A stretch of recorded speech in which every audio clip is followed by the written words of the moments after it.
As a left-winger, I do not advocate for violence. If you look at the history of left-wing movements, I believe the only times in which violence was employed were also times in which the movement resulted in abject failure. While countries like the Soviet Union or China under Mao Zedong or Cuba were able to, through violent means, achieve a number of things, they also became brutally repressive states, and two of them didn't even end up succeeding into the future. The Soviet Union dissolved, and Maoist China ended up becoming a neoliberal fascist hellscape like the one we see today. And that isn't even to say anything of the various human rights abuses that all of these states have committed in their pursuit of having state control over industry and inadvertently state control over the people.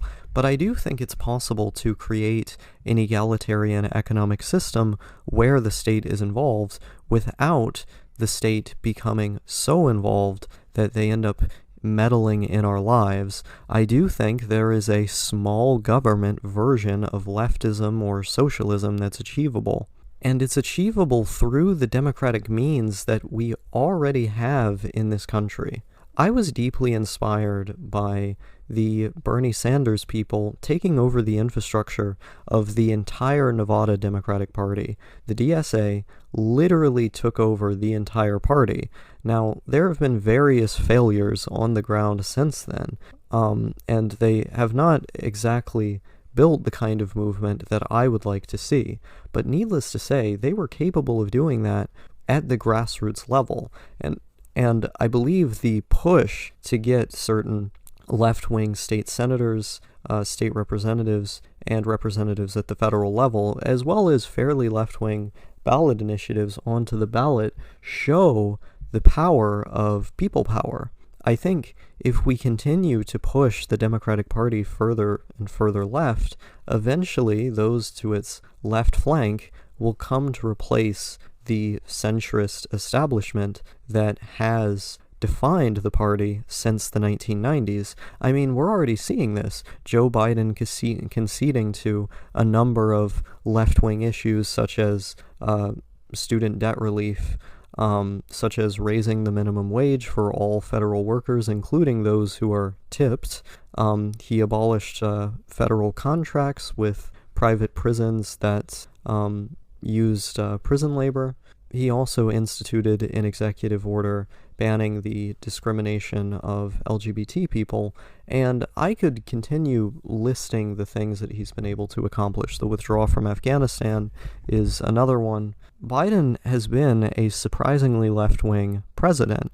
The child tax credit as well. There was a full 6 months there where if you had children, you got a monthly UBI from the government, which literally cut child poverty in half. I mean, I'm no fan of Joe Biden, but in comparison to Barack Obama, he's been an incredible president, and out of any president in my lifetime, he has been the best one.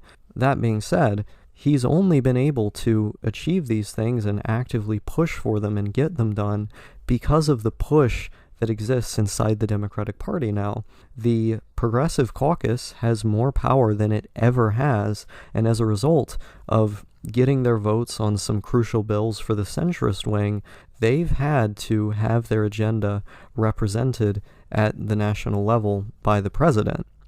And so it stands to reason that if we continue pushing on the ground to primary centrists and push existing politicians on the issues to get them to represent us, we will see the Democratic Party shift further and further left. But what happens when we get the social democratic Bernie Sanders kind of Democrat in the White House and all throughout Congress? Well, me, as someone who could be called a libertarian socialist, I could also be called a communist, I would want to see a little bit more than that.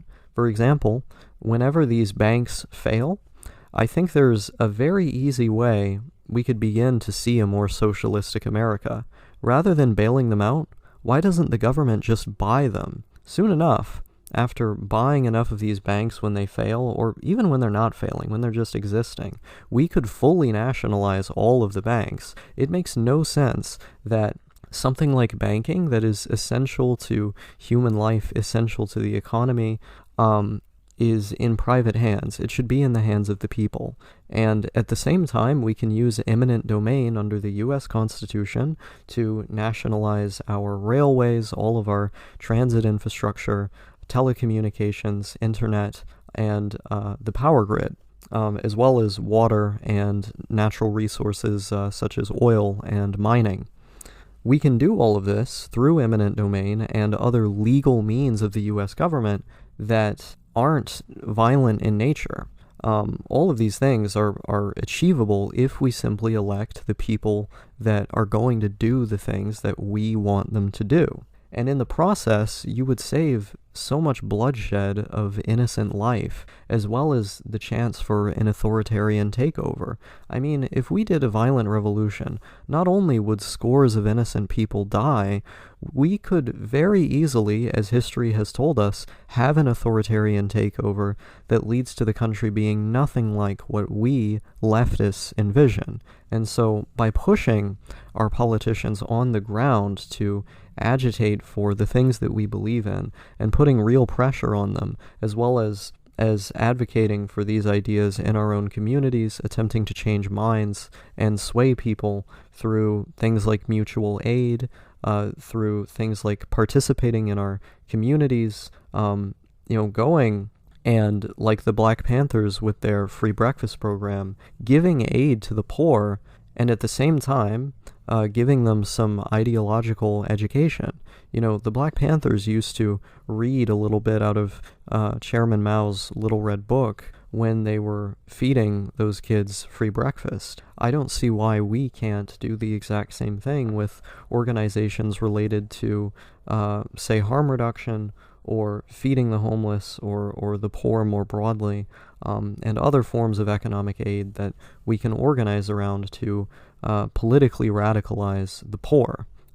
If we meet them at that human level and are able to argue for those ideas from the standpoint of how they can materially affect the people's lives, I believe the people will come around to those ideas. And this is not even mentioning various get-out-the-vote efforts and so on. There's so many things that we can do, that we can act on to make the population more radical. Even just going to these school board meetings. Let's fill those school board meetings with lefties, because right now they're dominated by conservatives. If we can start doing things on the ground, then we can make a substantial change in the party and to the country. And none of that requires political violence of any kind. If anything, political violence is only going to hinder support of those ideas and of that movement, because normal people don't want to be losing their lives over this stuff that they don't even know if it'll help them or not. And moreover, they're smart enough to have seen the failures of various socialist experiments in the past that were achieved by violent means. And so what we need is a peaceful path there, which can only be done through the grassroots, organizing unions as well, and making those have a political bent. I think this can lead to the nationalization of those industries, but I also believe it can lead to legislation to also, through using eminent domain, buy up a lot of these businesses and directly turn them into worker cooperatives. Because one core aspect of what I believe is the notion that if you are to spend most of your life working at a workplace, then that workplace should be owned by you in some part. Now, there are many different types of cooperatives. There are some that are fully democratic, as in you vote on every single decision. I think that can work for very particular industries. Most industries probably not. There are some where you just elect 60% of the corporate board. 60% has to be represented by people who were elected by the workers. And that's not exactly a cooperative, but it's an alternative way of organizing the company in a way that benefits labor. We could also try out a system where everybody owns stock in the company. So in addition to your unionization rights and labor rights guaranteed by the federal government, you would have stock in your company, so you're actually getting more out of the place that you work at, out of your labor, and you have a financial incentive to see that company succeed. There are various ways we can organize co-ops and we can increase worker control, but the point is to utilize the power of the federal government to make as many private businesses as possible public or cooperatives. In addition to that, I think we need to be vastly expanding social housing. Social housing should become so good that it outcompetes private housing, because despite the fact that we have an overabundance of housing in this country, we also have a massive homelessness issue, and I believe the way to address that is to simply build more social housing and create a system where if you are low income, homeless, or poor, your place in that social housing is subsidized by the government. You only have to pay a small portion of the rent, and everybody else pays the normal price, which is less than the normal market. The government has so much power that it has the capability of vastly outcompeting the real estate industry. And so, by charging at a lower cost and providing a better product, housing which has, large windows for natural light, multiple rooms for people to live in, having these apartments tied together with common community areas that you're also able to go into, perhaps attached to a school or very close by to a school, and so on, very livable, well-built homes. These are simply going to outcompete the private market. And by building more and more homes like this, increasing the availability all over the country, we can create a situation where private landlords end up having to lower the costs on the housing that they're providing, and they actually end up taking up a minority of the housing on the market, or the housing that's being used on the market. And so this would lower costs for everyone and also increase the quality of homes for everyone. This is essentially the model that's employed in Austria. And so, the kind of country that I would really like to see is one with beautiful public transit that is low cost for everyone, that gets everyone around, one with worker cooperatives making up many of the industries. Of course, there would still be private industries. I think something like IT, many of these software companies or in the tech industry, those can remain private. Not all businesses should be cooperative. And also with all of our essential utilities, banking, mineral wealth, and so on, all of that be public, we could create a country that finally is working for everybody. A country where the vast wealth that remains here, or that is here, could be distributed in such a way as to better the lives of everybody living here, rather than the people at the very top. And that is, in essence, what I believe in. I've also talked about my various libertarian stances on social issues. I'd like to do a video in the future talking about how we can improve government transparency, and how, in this hypothetical socialist America, we could prevent an authoritarian takeover with, institutional mechanisms in mind. But that very simply is why I don't advocate for violence. I oppose it on, dare I say, a moral level. I'm an egoist, so I don't really like using moral frameworks or moral terminology.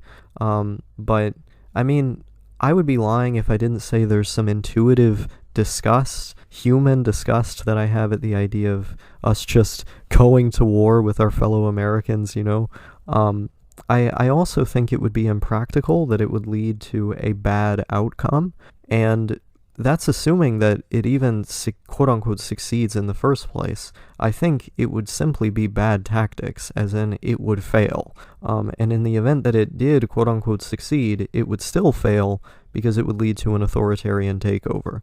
And so the loss of human life is simply not worth it, and it's a bad strategy to begin with for something that I believe we truly can achieve through peaceful and democratic means if we organize at the grassroots.